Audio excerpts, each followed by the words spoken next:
Pemirsa, terima kasih Anda masih bersama dengan kami dalam Berita Papua hari ini. Dan bagi Anda yang baru saja bergabung bersama kami, akan kami sajikan kembali berita utama kami di hari ini. Berikut cuplikannya. 17 penambang emas ilegal di kota Jayapura ditangkap. Polisi tangkap 2 penjamret di Kabupaten Merauke. Ratusan pedagang reaktif Pasar Yotefa Kota Jayapura ditutup.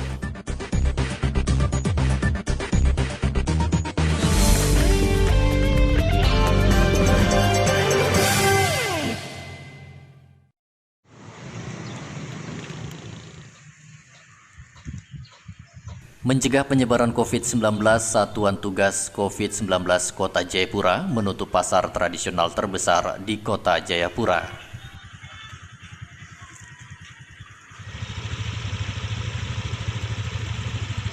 Pasar Yotefa ditutup selama 3 hari ke depan karena banyaknya pedagang yang usai dites cepat hasilnya reaktif.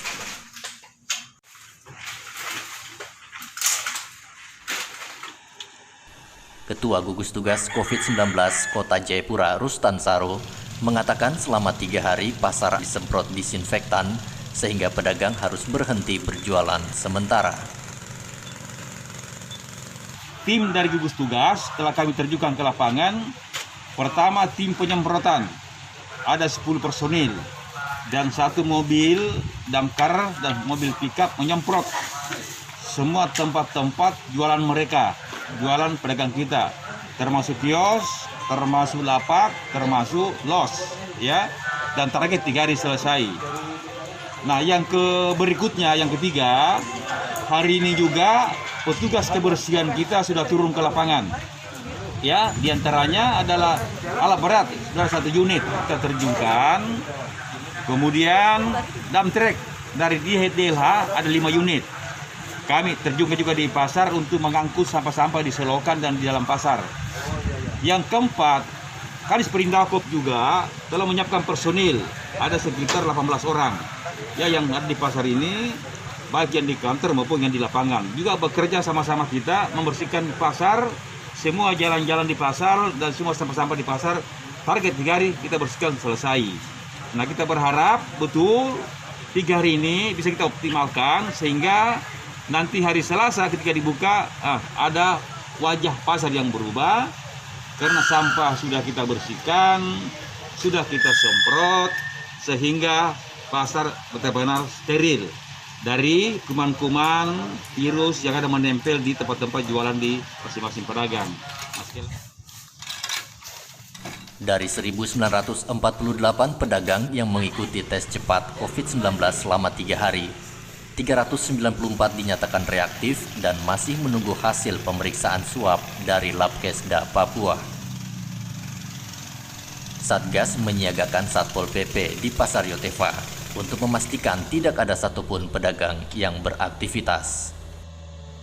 Ade Irfan melaporkan dari Jayapura, Papua.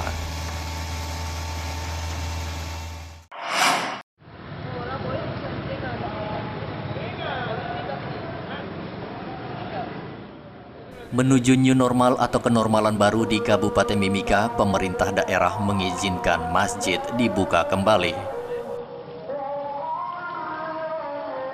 Setelah 3 bulan ditutup, umat muslim yang ada di Kabupaten Mimika mulai beribadah di masjid.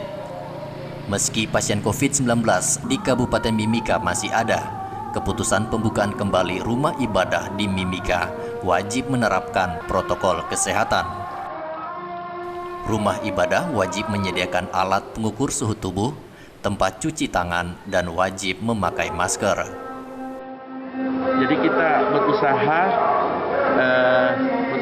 untuk bagaimana umat Islam ini melaksanakan salat Jumat dengan hanya 1 kali. Maka kita buka semua masjid dan alhamdulillah lantai 2 yang tidak dipakai itu terpakai. Sudah mulai melakukan ibadah dengan tetap kita sampaikan memperketat standar COVID itu. Jaga jarak seperti ini, kemudian ada cuci tangan, pengukuran suhu tubuh, tidak jabat tangan, dan setelah salat semua harus langsung bubar, tidak ada boleh berlama-lama di dalam masjid. Semua kita patuhi dan taati apa yang disampaikan. Meski dibuka kembali, umat muslim di Mimika hanya bisa beribadah di masjid 1 kali dalam seminggu. Data per 28 Juni, pasien positif COVID-19 di Kabupaten Mimika tersisa 63 orang yang dirawat di rumah sakit, sementara 305 pasien dinyatakan sembuh. Igobat Momolin melaporkan dari Kabupaten Mimika, Papua.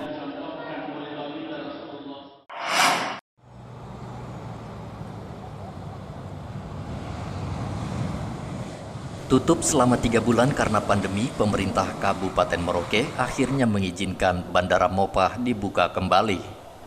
Sebuah pesawat komersil mendarat di Bandara Mopah Merauke Minggu pagi kemarin.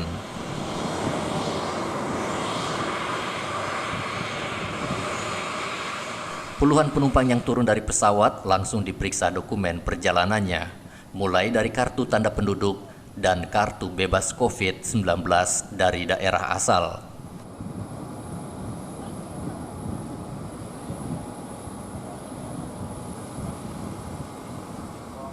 Untuk mencegah adanya penyebaran COVID-19, seluruh penumpang yang turun diminta agar karantina secara mandiri di rumah selama 14 hari ke depan. Mana Mas? Jakarta? Dari Jogja. Oh, dari Jogja. Bagaimana pengurusan waktu mau berangkat ke sini, Mas? Ya, sangat sulit sekali ya. Hah? Agak sulit ya? Iya. Berapa hari sampai bisa ngurusnya itu semuanya? Ya, 2 hari, 3 hari. 2 hari ya? Apa yang dianggap sulit? Dokumen apanya yang sulit? Ya, surat rapid test. Rapid test itu ya, Bang? Dari Jakarta. Jakarta. Iya. Nah, gimana ngurus surat-suratnya, Bang, di sana dokumennya cuma berangkat itu? Kalau berangkat sih saya ngurus SIKM Jakarta dulu.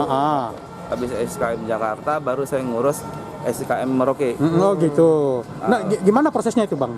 Proses sih pasti surat tugas dari kantor, tujuan dari kantor, dan emang untuk masuk dalam 11 sektor yang diperbolehkan berangkat ke luar kota. Menurut Abang itu rumit ya, Bang? Rumit banget ya?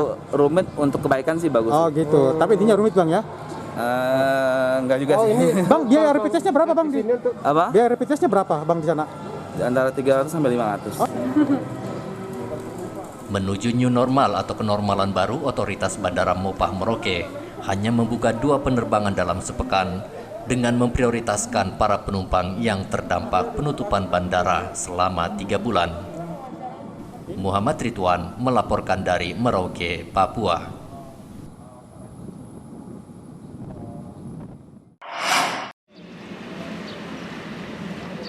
Setelah ditutup selama 3 bulan, pemerintah daerah Papua melalui Dinas Perhubungan mengizinkan kembali maskapai untuk terbang membawa penumpang ke berbagai kabupaten yang ada di wilayah Pegunungan Tengah. Kabupaten yang diizinkan bisa membuka bandaranya adalah Kabupaten Bovendigul, Jayawijaya, Yapen, Biak, Merauke, dan Mimika. Kepala Dinas Perhubungan Papua, Reki Ambrau, mengatakan meski dibuka, maskapai hanya diizinkan terbang membawa penumpang 2 kali dalam seminggu. Juga jadi disesuaikan dengan armada yang sudah pernah ada jadwal itu. Namun untuk realisasi penerbangan intra Papua ini masih diberikan hanya 2 minggu sekali. Untuk tanggal jadwal tetap penerbangan, maksudnya hari apa, tanggal berapa berangkat, itu kami kembalikan ke operator penerbangan masing-masing. Yang jelas 1 minggu diberikan 2 kali penerbangan ke intra Papua. Begitu. Berarti di mana saja nih? Biak. Jadi Jayapura, Ya. Jayapura Pegunungan Bintang pulang pergi. Iya. Jayapura Wamena pulang pergi. Jayapura Timika pulang pergi. Jayapura Merauke pulang pergi, Jayapura, Yapen, Biak pulang pergi. Oke. Dan Ya. ke semua ini ada protap-protapnya seperti apa? Ya, protapnya sudah tentu. Nanti para calon penumpang tetap mengikuti protokol kesehatan yang sudah diatur di dalam Juknisnya. Reki meminta seluruh maskapai yang beroperasi membawa penumpang agar menerapkan protokol kesehatan yang ketat seperti mewajibkan penumpang menunjukkan surat bebas COVID-19 dari daerah asal. Hafid Indarto melaporkan dari Jayapura, Papua. Pemirsa, informasi tadi mengakhiri jumpa kita dalam Berita Papua hari ini. Saya Heri Orun mewakili seluruh kerabat kerja yang bertugas mengucapkan terima kasih untuk kebersamaan Anda. Selamat pagi, selamat beraktivitas, dan Wanyambe.